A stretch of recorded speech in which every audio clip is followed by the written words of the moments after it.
The easiest thing I've done was to get out from under the labels and to live the life that I live.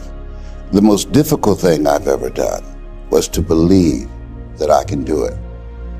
You have to tap into suffering every day of your life because we have so much scarring that we have to clean up. You have to look at suffering as almost like I look at failure. To succeed, you must fail.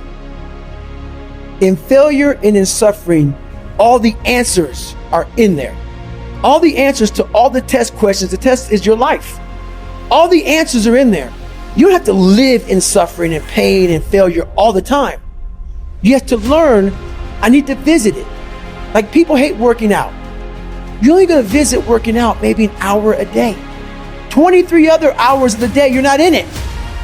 But how you become in shape is you must visit suffering, visit working out 1 hour a day. Visit suffering 1 hour a day. Visit your past failures 1 hour a day. The relationship with it is the answers are in there. They are in there. Within the suffering, go in there, and I call it the live autopsy. The live autopsy. How you find out someone died? They crack you open after you're dead. How you can live is do it while you're alive. Go back in your brain, crack it open while you're alive. Don't wait until you're fucking dead to figure out why you died. Do it while you are living. Go in there, go into the suffering, go into the pain of your life and say, why did this suck for me so bad? Why am I afraid of all this stuff? Why have I shut down the whole world? I guarantee I'll tell you why you shut down the whole world. It's in these nooks of the suffering within your brain, in the scarring, are all the answers to why you are on the couch feeling sorry for yourself. They lie within the scars. Visit them for at least an hour a day, study them, and then you'll find out more about yourself. You will then grow. So don't look at it as every day I suffer. Go into it an hour a day. Learn from yourself, learn from life, learn from your failures, learn from your insecurities, learn from your self-doubt. Don't just say, I'm afraid to jump off an airplane. What makes you afraid of it? Study it. That's why I studied my mind. Why I became so powerful in the mind, because I realized I was weak. So instead of running away from the mind, I dove into it and said, what is making me weak? Oh, this makes sense. I came from hell. I came from a place that beat me down to nothing, which is why I'm afraid. All this makes sense. So systematically, one by one, I went back and met every single person in my mind, every situation. I went one-on-one with them again in my mind and said, okay, let's now revisit this. And that's how you do it. That's how it works. You live in a dominant culture that is designed to destroy your sense of self and your belief in yourself.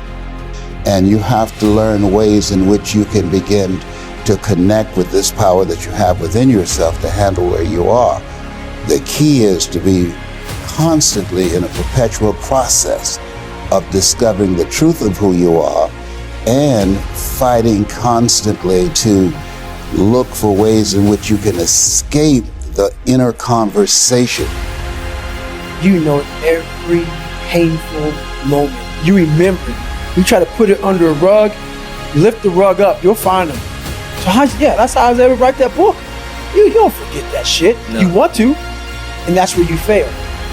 By trying to forget it. That's where you fail. That's where there's no growth. Let's just move forward from all this. There's no growth there. There's no growth there. No.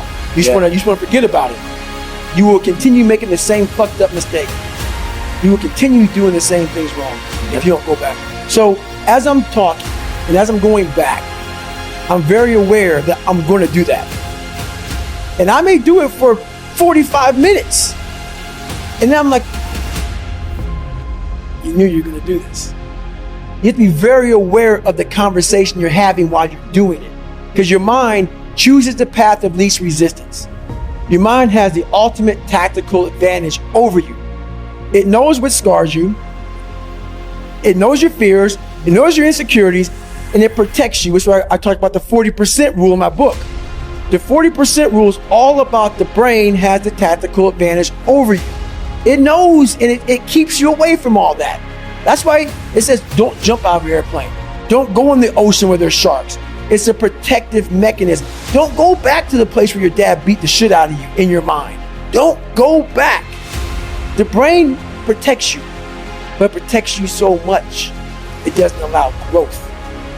So the brain is an amazing thing, but the brain controls you. You must control it. You must take power over your own mind, or your mind will guide you into all the soft spots, soft places that your brain wants to live in. Life is going to beat up on you in so many ways, and many things, they come back.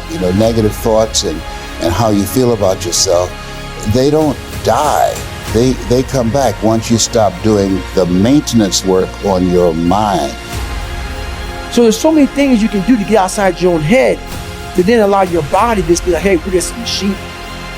But you have to let your mind be able to process all these different tactics to do that. Take a different vantage point in life.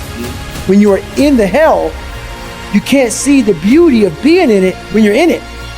Get on top of that mountaintop in your mind. Get on top of that mountaintop and look down at what you're doing. You can see a whole different world, and that world is beautiful. But you gotta get a different vantage point in the suck. Don't be in it. Spiritually, get out of it. Get that soul. Look down on what you're doing. Be amazed by the process of where you're at now and where you came from.